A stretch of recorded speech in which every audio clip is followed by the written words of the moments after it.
मैं और मालती सूर्योदय के कमरे की ओर भागे। सूर्योदय फर्श पर बैठा हुआ था। उसके हाव भाव देखकर हम दोनों ही सन्न रह गए। सूर्योदय की आंखें खुली हुई थी और वह बुत सा बना हुआ खिड़की की ओर निहार रहा था। उसकी खुली आंखों से लगातार आंसू बहे जा रहे थे। उसका चेहरे पर भय का समंदर छाया हुआ था। ऐसा लग रहा था कि मानो अभी अभी उसने कोई डरावनी भयंकर चीज देखी हो, जिसके सदमे से वह एकदम पत्थर हो गया हो। सूर्योदय को मैंने गोद में उठाकर सामान्य करने की बहुत कोशिश की, पर वह कुछ बताने की स्थिति में ही नहीं था। वह तो लगातार खिड़की की ओर टकटकी लगा कर देखे जा रहा था। उसे लेकर हम दूसरे कमरे में आ गए। शायद कोई जंगली जानवर आ गया हो खिड़की पर। उसे देखकर डर गया होगा। मैंने मालती को सांत्वना देते हुए कहा, उद्धरण चिन्ह डॉट, पहले तो ऐसा कभी नहीं हुआ। आखिर ऐसा भी कौन सा जानवर हो सकता है? वैसे कुछ दिन से कुछ अजीब सा व्यवहार हो रहा है इसका। कोई बात नहीं सुनता, हमेशा गुस्से में रहता है।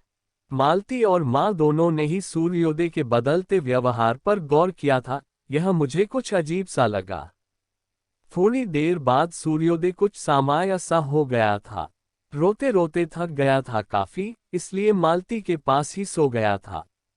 मैं खाना खाने के बाद माँ के पास गया, देखा कि माँ गहरी नींद में सो रही है। बाहर तेज बारिश हो रही थी। जोर से कड़कती हुई बिजली के बीच मुझे अपना दरवाजा पीटे जाने की आवाज भी सुनाई दी। इतनी रात में कौन हो सकता है? मैं यही सोचते हुए दरवाजे तक गया।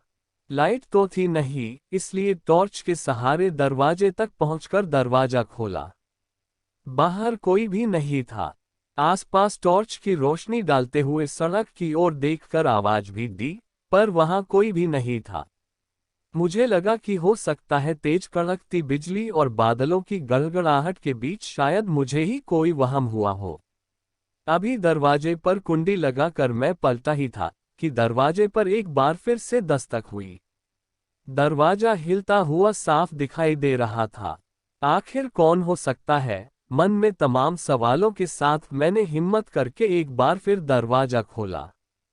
अब थोड़ा थोड़ा डर मेरे दिलो दिमाग पर भी दस्तक देना आरंभ कर चुका था, क्योंकि इस बार भी सामने कोई नहीं था। सिर्फ सामने ही नहीं, टॉर्च की रोशनी में दूर दूर तक भी कोई नहीं दिखा। मैंने फटाक से दरवाजा बंद कर लिया। कहीं माँ को जो महसूस हो रहा है वो सब सत्य तो नहीं, यह सोचकर अब मन कुछ भयभीत सा हो चला था।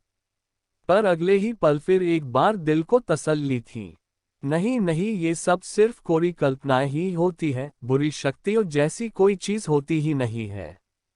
धीमे धीमे फिर अपने कमरे की ओर पलटा ही था कि तीसरी बार उसी घटना की पुनरावृत्ति हुई।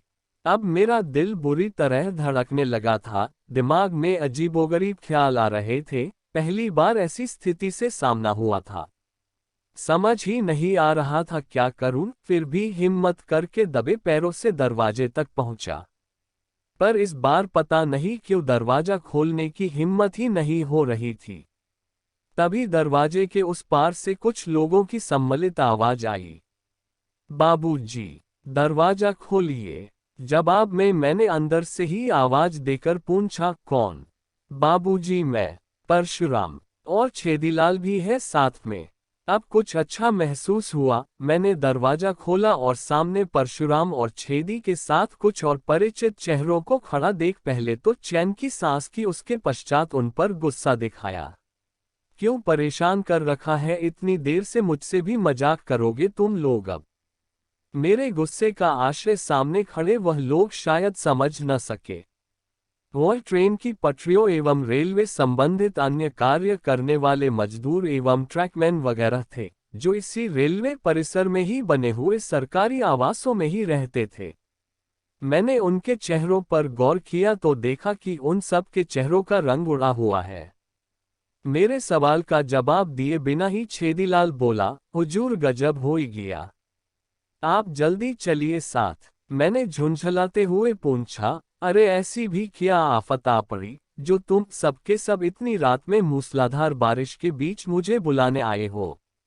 जवाब में परशुराम लगभग रोते हुए हुए बोला, बाबूजी, वो धनी राम की मौत हो गई। बात सुनकर मैं अवाक रह उसकी बात गया।